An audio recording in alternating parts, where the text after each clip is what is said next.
Hi friends, कैसे हैं आप लोग। आप देख रहे हैं शाही पाठशाला और मैं हूं B K Singh. Daily 110 important current affairs लेकर आपके बीच उपस्थित होता हूं। तो आइए शुरू करते हैं। पहला है, संविधान का कौन सा अनुच्छेद धर्म के अबाध रूप से मानने, आचरण और प्रचार करने की स्वतंत्रता देता है। ये है आपका अनुच्छेद 25(1).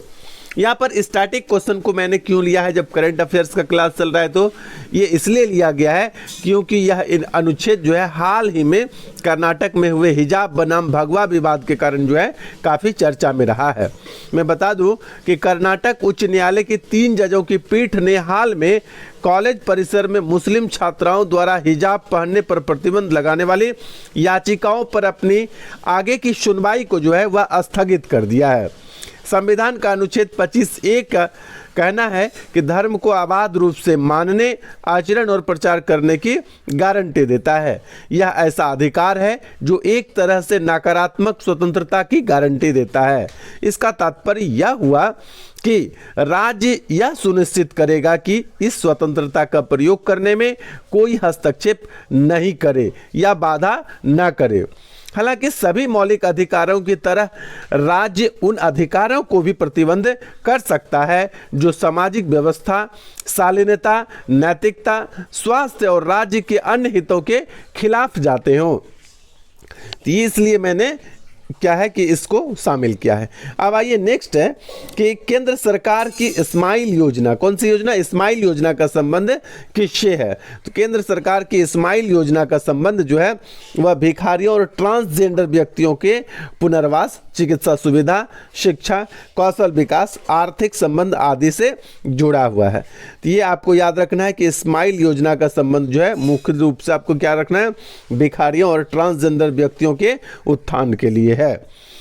स्माइल योजना में जो स्माइल का पूरा मीनिंग है वो ये है कि support for marginalised individuals for livelihood and enterprise.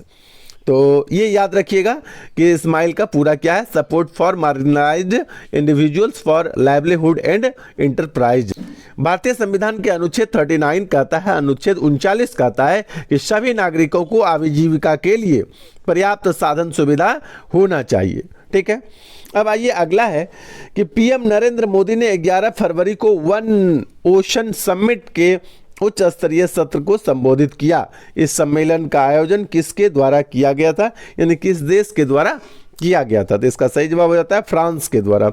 One ocean summit सम्मेलन का आयोजन फ्रांस के ब्रेस्ट नामक शहर में आयोजित किया जा रहा है। इस सम्मेलन को जर्मनी, यूनाइटेड किंगडम, दक्षिण कोरिया, जापान, कनाडा सहित कई देशों के राष्ट्राध्यक्षों या शासनाध्यक्षों के संबोधन से हुआ है। अब आइए अगला है, अटल इनोवेशन मिशन यानी AIM, नीति आयोग और UNDP ने मिलकर कम्युनिटी इनोवेशन फेलोशिप की शुरुआत की है। तो यहाँ पर याद रखना है आपको, कम्युनिटी इनोवेशन फेलोशिप की शुरुआत किसने की है। तो आपको तीनों नाम याद रखने हैं क्योंकि जब आप BPSC के एग्जाम देते हैं तो याद रखिएगा 5th ऑप्शन भी आपको परेशान करती है। इस जगह पर आपको ये याद रखना है, किसने किसने, अटल इनोवेशन मिशन, नीति आयोग और UNDP ने मिलकर कम्युनिटी इनोवेशन फेलोशिप की शुरुआत की है। नेक्स्ट है, हाल ही में EIU डेमोक्रेसी इंडेक्स 2021 जारी किया है।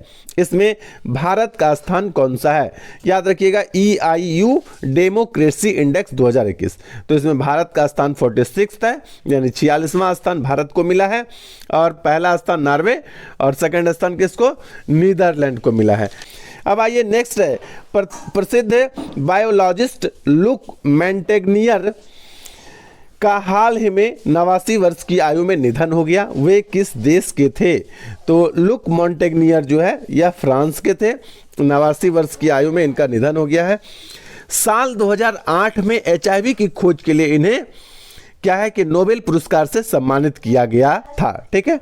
HIV क्या होता है, तो ह्यूमन इम्यूनो डिफिशियंसी वायरस होता है HIV का फुल फॉर्म। ये एड्स के लिए जिम्मेवार होता है। यह वायरस क्या होता है, एड्स के लिए क्या होता है, जिम्मेवार होता है।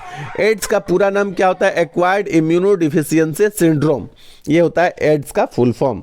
अब आइए नेक्स्ट है, मध्य प्रदेश कैबिनेट ने किस महापुरुष की 108 फीट ऊंची प्रतिमा के निर्माण के लिए अनावरण के लिए 2141 करोड़ रुपए की स्वीकृति दी है?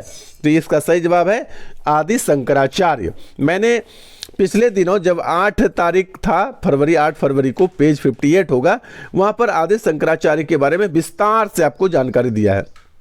थोड़ी जानकारी यहाँ भी ले लीजिए कि आदि शंकराचार्य के द्वारा जो है जिस दर्शन का प्रतिपादन किया गया था उस दर्शन का नाम है अद्वैतवाद। यह अद्वैतवाद दर्शन जो है यह वैष्णव संप्रदाय को मानते हैं।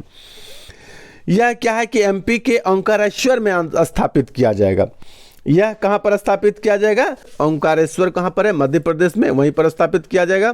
प्रतिमा के साथ क्या होगा कि शंकराचार्य के नाम से शंकर संग्रहालय और शंकराचार्य के अद्वैत वेदांत संस्थान का भी अनावरण किया जाएगा।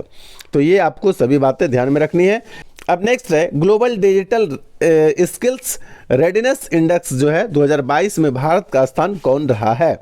यहाँ पर जान लीजिए कि भारत का स्थान जो है प्रथम रहा है और 19 देशों के साथ यह कुल रैंकिंग जारी किया गया था। भारत को कुल 63 अंक प्राप्त हुए हैं और 63 अंकों के साथ भारत क्या है? प्रथम स्थान पर है। किसमें प्रथम स्थान पर? Global digital skills readiness index में भारत का क्या है? प्रथम स्थान है। आइए अब अगला है, हाल ही में अटल बिहारी वाजपेयी नामक पुस्तक किसने लिखी है? तो अटल बिहारी वाजपेयी नामक जो पुस्तक है सागरिका घोष ने लिखा है। अटल बिहारी वाजपेयी एकमात्र प्रधानमंत्री हैं जिनको पक्ष और विपक्ष दोनों के द्वारा पसंद किया जाता है। ठीक है, हालांकि ये जग जाहिर खुलकर नहीं किया जाता है, लेकिन उनका विरोधाभास भी बहुत कम देखने को मिलता है। आइए तो याद रखिएगा, अटल बिहारी वाजपेयी नामक पुस्तक किसने लिखी है? सागरिका घोष ने। अब आइए अगला है, आरबीआई ने ई रूपी वाउचर की सीमा 10,000 से बढ़ाकर कितनी कर दी है? तो ई रूपी वाउचर की सीमा जो पहले 10,000 हुआ करते थे अब उसको बढ़ाकर 1 लाख रुपए कर दिया गया है। आरबीआई ने ई रूपी वाउचर की 10,000 सीमा जो था उसको हटा दिया है, अब कितनी हो गई? 1 लाख रुपए। अब आइए नेक्स्ट है, हाल ही में बिहार के किस जिला में धूप घड़ी जो है वह चोरी हो गई है? बिहार में धूप घड़ी बहुत जगह लगा हुआ करता था पहले समय, और हाथ में पहनने वाली घड़ी या मोबाइल का साधन तो उस समय था नहीं, तो धूप को देखकर जो है धूप के माध्यम से समय का वास्तविक जानकारी लिया करता था।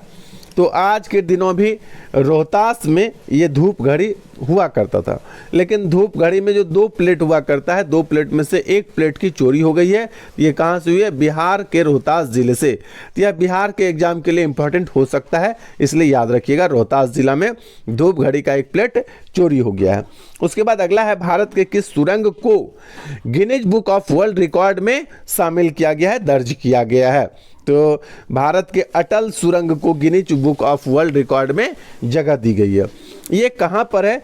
तो अटल सुरंग जो है हिमाचल प्रदेश में है। यहाँ पर जानकारी दे दूं कि अटल टनल की शुरुआत जो है, टनल सुरंग को अंग्रेजी में कहते हैं, कि स्थापना जो है वर्ष 2002 में, यानी शिलान्यास इसको कह सकते हैं, शिलान्यास जो है वर्ष 2002 में तत्कालीन प्रधानमंत्री अटल बिहारी वाजपेयी जी के द्वारा किया गया था, और इसका उद्घाटन 3 अक्टूबर 2020 में प्रधानमंत्री नरेंद्र मोदी के द्वारा किया गया। प्रधानमंत्री नरेंद्र मोदी ने ही इस टनल का यानी इस सुरंग का नाम जो है अटल सुरंग रखा था। ठीक है, अब आइए चलते हैं हम लोग आज के इतिहास में। आज के इतिहास में आज का मुख्य बिंदु है, अमेरिका के 16वें राष्ट्रपति अब्राहम लिंकन का जन्म जो है 12 फरवरी 1809 ईस्वी को हुई थी। मैं यहाँ पर बता दूं, दास प्रथा के अंत का श्रेय जो है, अमेरिका में दास प्रथा का अंत का जो श्रेय है वह अब्राहम लिंकन को ही दिया जाता है। अमेरिकी गृह युद्ध जो काफी लंबे समय से समाप्त नहीं हुआ था, उसको समाप्त करने का श्रेय भी अब्राहम लिंकन को जाता है। और सबसे प्रमुख कि लोकतंत्र की परिभाषा का जो सबसे प्रामाणिक माना जाता है तो वो अब्राहम लिंकन की परिभाषा है, जनता का, जनता के लिए, जनता के द्वारा शासन है। ये परिभाषा जो है लोकतंत्र की यह सबसे प्रामाणिक परिभाषा मानी जाती है। तो आज का करंट अफेयर्स इतना ही। बने रहिए शाही पाठशाला के साथ। धन्यवाद।